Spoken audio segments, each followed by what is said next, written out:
Bienvenidos, soy Sofía y hoy les voy a hablar de la Ilustración, también llamada Iluminismo. La Ilustración fue un movimiento intelectual del siglo XVIII que promovió la luz de la razón, la ciencia, la libertad y la tolerancia frente a la oscuridad representada por el dogmatismo religioso y las monarquías absolutistas que reinaban en Europa desde el siglo anterior. Este movimiento tuvo ecos también en América, con características y énfasis que variaron según el contexto nacional, y sus ideas fueron la raíz de un cambio epistemológico en la sociedad occidental, dando lugar a la modernidad. En esta clase vamos a profundizar en las razones socioculturales de su surgimiento, sus raíces en el humanismo renacentista, sus ideas fundamentales y las tendencias literarias que surgieron de este movimiento, incluyendo a los autores y obras más representativos. La Ilustración emergió en Europa debido a varios factores socioculturales que desafiaron las estructuras tradicionales y fomentaron un nuevo modelo de pensamiento. En primer lugar, la crisis de la autoridad tradicional. Las guerras religiosas que se desataron por la Reforma Protestante y los abusos de la Iglesia, tanto la católica con la Contrarreforma como la protestante con el calvinismo, pusieron en jaque a la autoridad eclesiástica. Por otra parte, las monarquías absolutistas, al concentrar el poder en el rey y justificar su autoridad con argumentos religiosos, provocaron desconfianza en muchos pensadores. Esto fomentó el escepticismo hacia las estructuras de poder establecidas y abrió camino a ideas ilustradas que priorizaban la razón, la ciencia y el cuestionamiento crítico como base para organizar la sociedad. En segundo lugar, la revolución científica, impulsada por figuras como Copérnico, Galileo y Newton, mostró que el conocimiento podía fundamentarse en la observación y la experimentación, no en dogmas religiosos. Sus descubrimientos, como el heliocentrismo o las leyes del movimiento, desafiaron las creencias tradicionales, promoviendo un enfoque racional que influyó en el pensamiento ilustrado.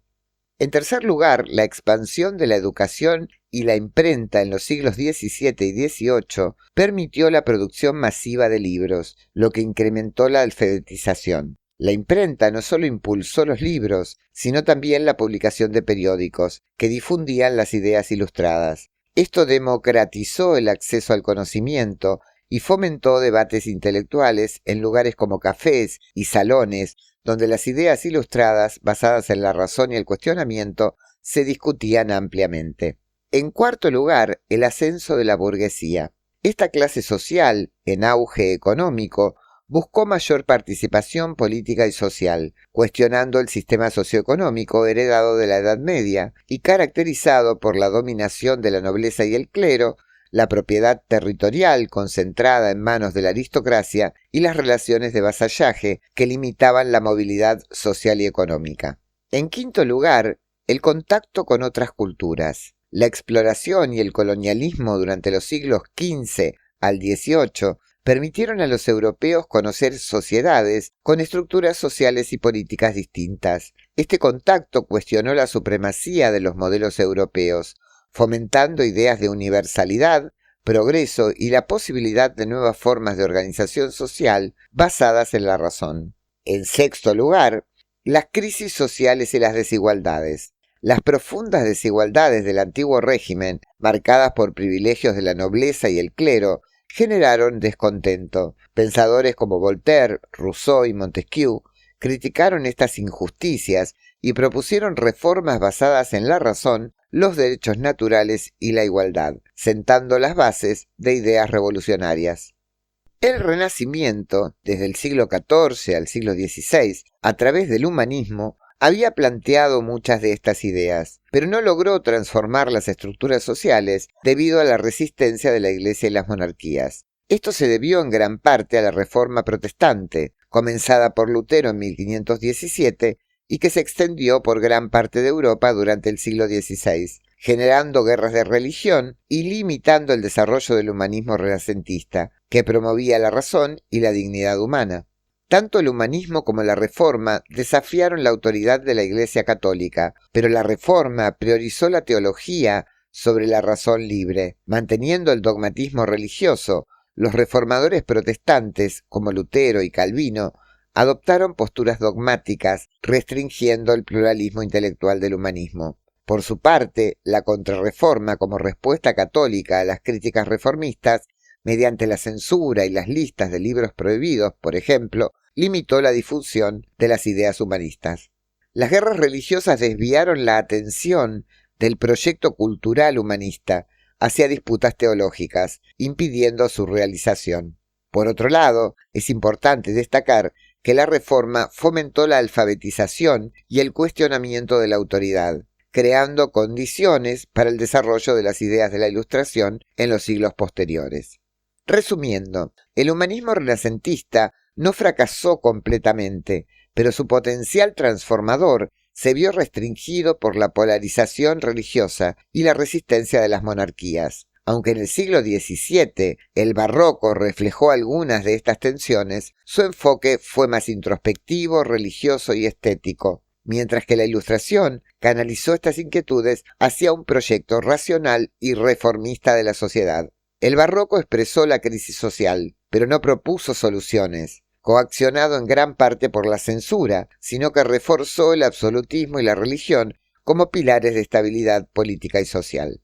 Un pilar fundamental de la Ilustración fue la educación laica, promovida por pensadores y reformadores que buscaban liberar el conocimiento del control religioso. Además de Voltaire, que abogó por una educación que combatiera el fanatismo, priorizando la razón, autores como John Locke, Rousseau, Diderot, D'Holbach, Condorcet sentaron las bases para los sistemas educativos modernos, consolidados después de la Revolución Francesa. Y los gobernantes ilustrados, Federico II de Prusia y José II de Austria, implementaron escuelas seculares, reduciendo la influencia de la Iglesia en la educación.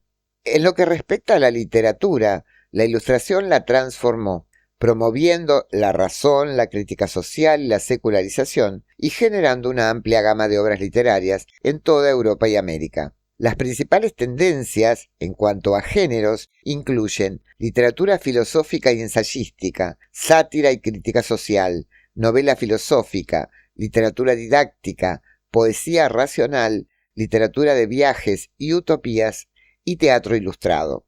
Veamos a los principales autores de la Ilustración.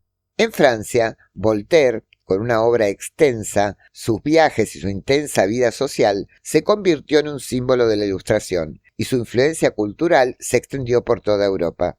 Destacan sus novelas filosóficas, Cándido y Micromegas, sus cartas filosóficas y el Tratado sobre la Tolerancia, de donde se parafraseó la conocida expresión «No estoy de acuerdo con lo que dices, pero defenderé hasta la muerte tu derecho a decirlo».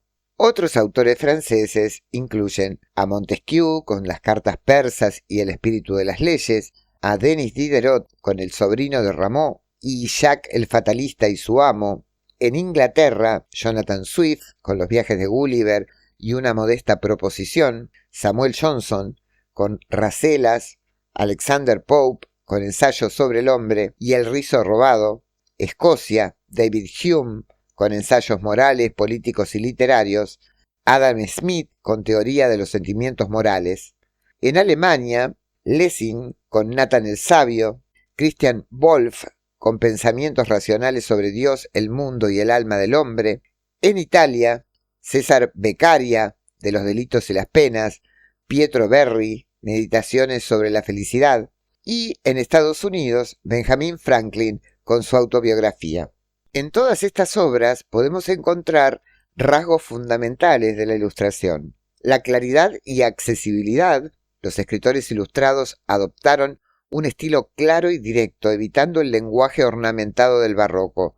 Su objetivo era hacer las ideas comprensibles para un público amplio, no solo para la élite culta. Crítica social. La literatura ilustrada se caracteriza por su cuestionamiento audaz de las estructuras de poder. Los autores atacaron el absolutismo monárquico, las desigualdades sociales del antiguo régimen y la intolerancia religiosa. Esta crítica buscaba no solo denunciar, sino inspirar cambios sociales y políticos. Propósito didáctico. La Ilustración veía la educación como motor de progreso. Las obras literarias no solo entretenían, sino que pretendían instruir y reformar. Los ensayos, tratados y novelas filosóficas servían como herramientas para difundir valores racionalistas y éticos, fomentando una sociedad más justa y racional. Y la secularización. Frente al dominio de la religión en siglos anteriores, la literatura ilustrada priorizó la razón y una moral laica. Los autores defendían que la ética debía basarse en principios universales, accesibles mediante el pensamiento racional, en lugar de dogmas religiosos. Para concluir, la Ilustración fue un movimiento transnacional que abarcó Europa y América, con una diversidad de autores que adaptaron sus ideas a contextos nacionales diversos. Sus obras promovieron la razón, la libertad, la tolerancia y el progreso, desafiando el absolutismo y el dogmatismo religioso. Su impacto trasciende el siglo XVIII, sentando las bases para revoluciones como la francesa y la americana, y moldeando los valores modernos de democracia, derechos humanos y educación laica. En el mundo actual, el legado de la Ilustración se refleja en las constituciones democráticas, la separación entre Iglesia y Estado, el énfasis en la ciencia y la educación universal y los debates sobre igualdad y libertad individual, que siguen siendo pilares de las sociedades contemporáneas. Además, la crítica ilustrada, el fanatismo y la defensa del pensamiento crítico resuenan en los esfuerzos globales contemporáneos por promover el diálogo racional en un mundo cada vez más complejo.